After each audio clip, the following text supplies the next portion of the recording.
When the power goes out down in the city, the clock starts ticking on everything in that refrigerator. A few days, and it's all spoiled garbage, every bit of it. Up here, the old timers never had that clock. They built food that didn't need cold, didn't need power, and didn't go bad for a year, 2 years, sometimes longer. And the king of all of it was a ration most people today have never even heard of. I'm Cyrus. Klondike Cyrus, some folks call me. I spent the better part of 40 winters prospecting and living off-grid in the Alaskan interior, most of that time near Fairbanks, and I'm going to tell you something the modern world has done its level best to make you forget. You don't need a humming refrigerator to keep your family fed through hard times. The frontier did it for generations. I did it myself, and today I'm going to show you exactly how. Now, I want you to understand where I'm coming from, because this isn't something I read in a book. I packed over passes with this food on my back.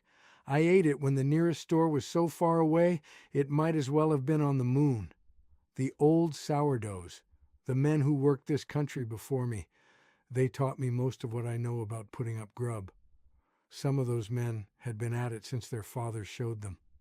Knowledge passed hand to hand for generations, not written down, not sold in a course, just shown. And what they knew was this: the frontier could not afford to depend on cold or power to keep food safe. So they built food that didn't need either one.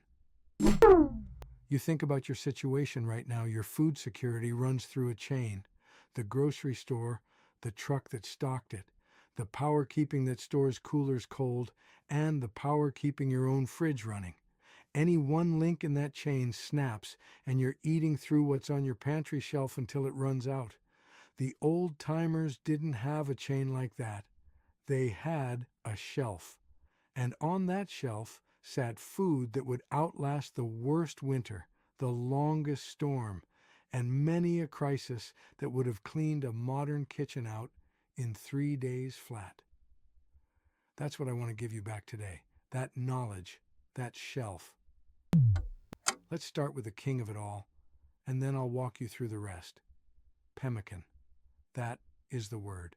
Pemmican.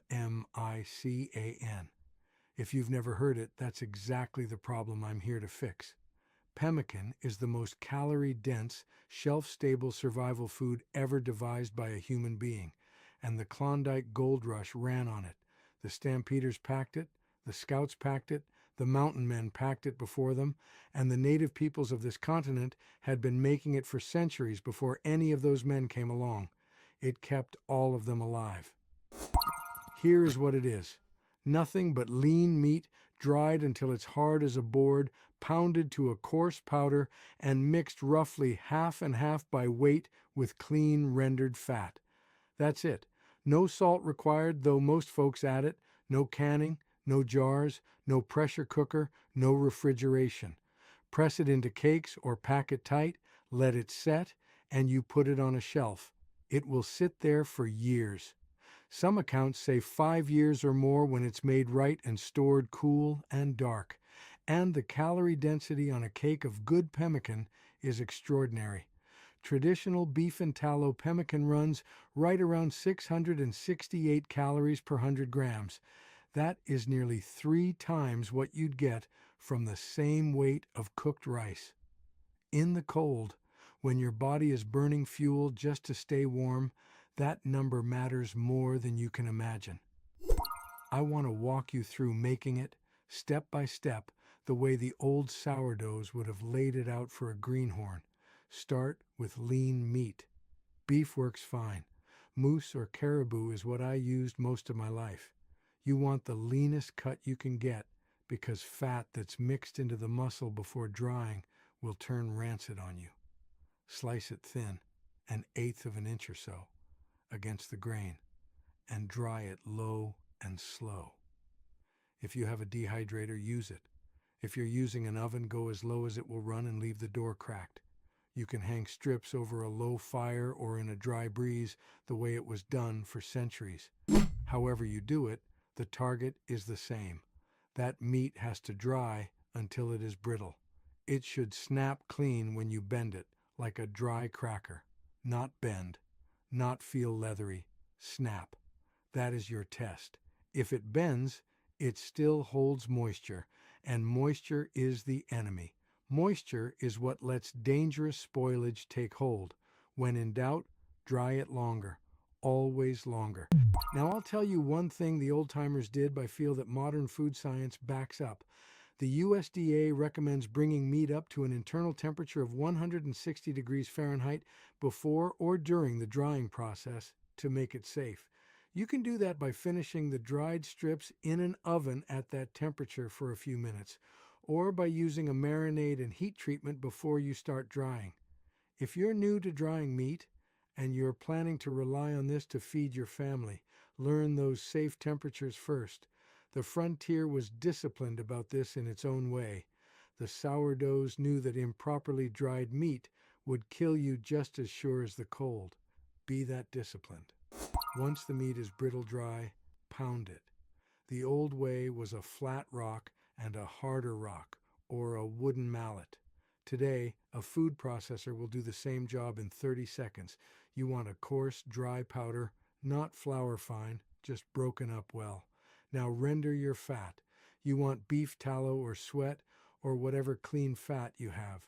Rendered moose fat served me well for decades. Put the fat in a heavy pan over low heat and let it melt down slow. Low heat, full attention. This is near boiling work, and hot fat burns deep and sticks to the skin. It is not something to walk away from. Never splash water into hot fat. It will spit back at you with force. Skim off any solids that rise to the top as it renders. What you want is clean, clear, liquid fat. Let it cool until it's warm but still pourable. Not scorching hot, but liquid. Pour that warm fat over your meat powder at roughly a 1-to-1 ratio by weight. Work it together. It should be the consistency of stiff dough. This is the point where you can work in dried berries. Saskatoon berries are what the Plains peoples used, and they add a bit of sweetness and some nutrition.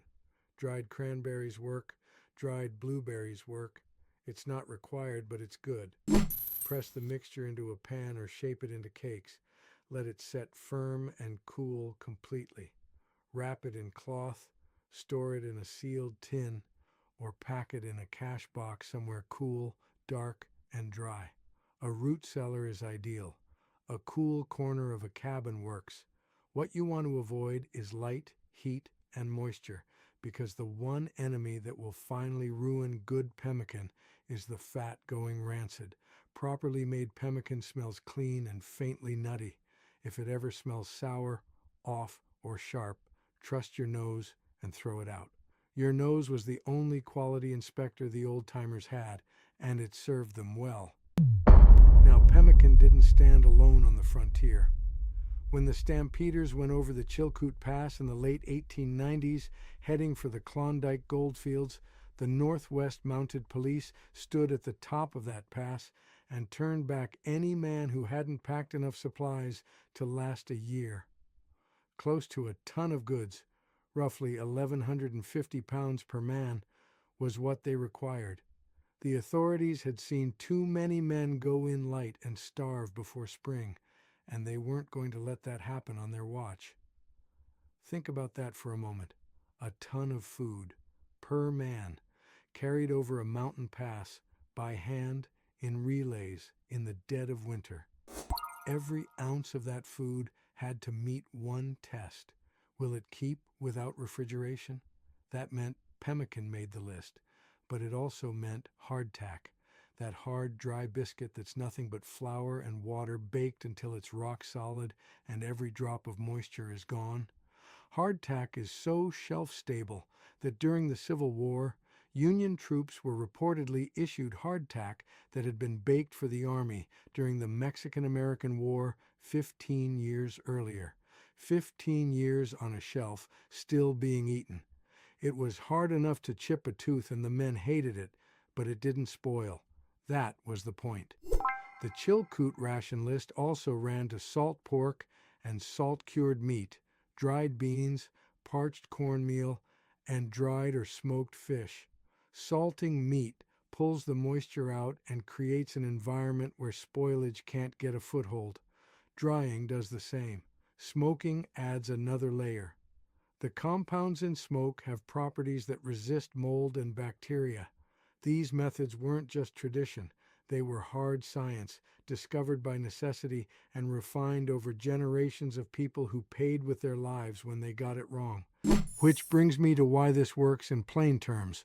Spoilage, rot, mold, dangerous bacteria, all of it needs two things to thrive: moisture and air. Drying meat hard takes the water out. Sealing it in rendered fat shuts out the oxygen. When you do both, you've removed what spoilage needs to live. There's nothing for it to work with. The fat itself, once fully rendered and clean, doesn't support bacterial growth.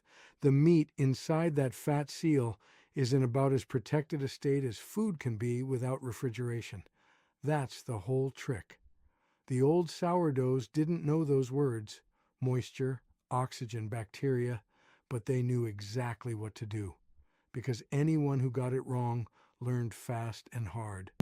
Now you may wonder why this knowledge drifted away, why most people have never heard the word pemmican, never watched anyone make hardtack, never thought about food storage beyond whether their freezer is running. And I think it's fairly simple. Once refrigeration became cheap and grocery stores went up on every corner, the incentive to know this disappeared for most folks. The knowledge became inconvenient to the companies selling you that refrigerator, selling you those frozen dinners, selling you that 3 times a week grocery run. Not a conspiracy exactly, just the way things go when convenience takes over. The old knowledge got left behind because it wasn't profitable to anyone for you to keep it. But it was always there, sitting in the old books and in the heads of old men out in the bush, waiting for the people who needed it to come find it again. The frontier fed itself for years on dried meat and rendered fat, with no fridge and no power required. And now you know how to do the same. I'm Cyrus, and I've been glad to share this with you around the fire. If this is the kind of forgotten knowledge that matters to you, hit that subscribe button. I've got more frontier secrets coming, things the old sourdoughs knew that most folks have never thought to ask about. And down in the description, you'll find a link to my free off-grid cabin guide. It goes deeper on everything we've talked about in these past few weeks: the heat, the cold, the food, the life. Pull it down and keep it somewhere useful. You've earned it for being here. Stay warm, stay fed, and stay free.